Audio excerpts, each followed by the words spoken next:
Hey y'all, and welcome to a special bonus sort of mini episode of Famous Among the Barns. I'm Sean. Just wanted to do a little something today because May 10th, today here in 2019, marks the 150th anniversary of the completion of the Transcontinental Railroad. And with my love of history, my love of trains, it's just something that I thought that I kind of had to do a little something for. There are celebrations going on all over the country, specifically in Utah.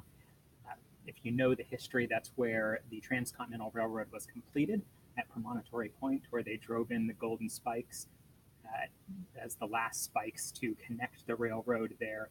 Now, they didn't actually drive them in, there were pre made holes. They put the spikes in, and then afterwards they took them back out and put in the actual spikes. But it was a great celebration, and today is 150 years since that happened.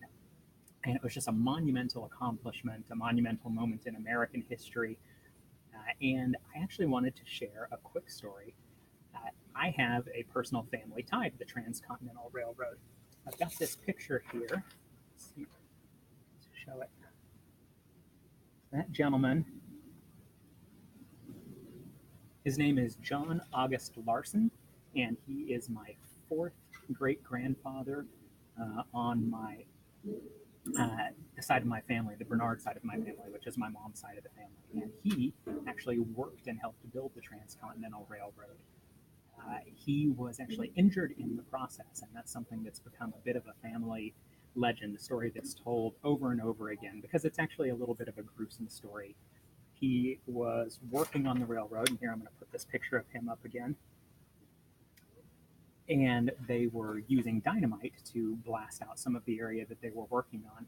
And I don't know the exact details of what happened, but there was an accident with the dynamite, and it actually caused a bunch of rocks to fall, and they struck him in the head and injured him pretty severely, and he was in the hospital. And he got his head all bandaged up, and he was recuperating in the hospital for a pretty significant amount of time.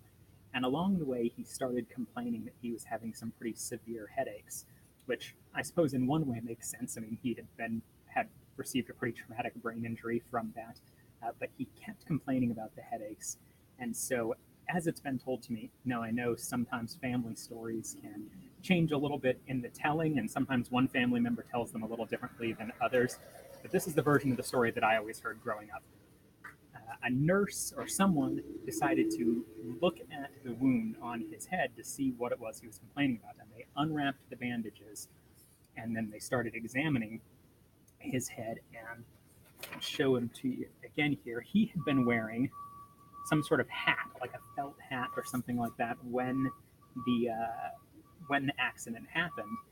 And apparently, the rocks had actually driven it into his head, and it had stayed there. Like somehow they hadn't noticed it, and when they bandaged it up, and so it had begun healing over his head, which is just sounds.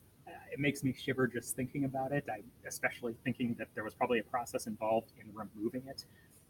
But that is one of the stories that has been told over and over and over again in our family. It's about John August Larson, and again, he worked on the Transcontinental Railroad.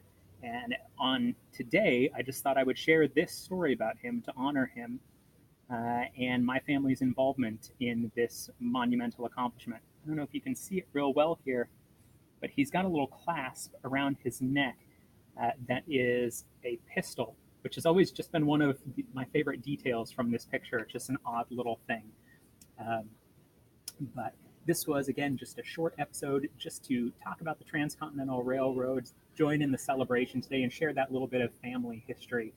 If you liked the video, please hit the like button, comment, subscribe, share, and until I see you again, keep looking for stories.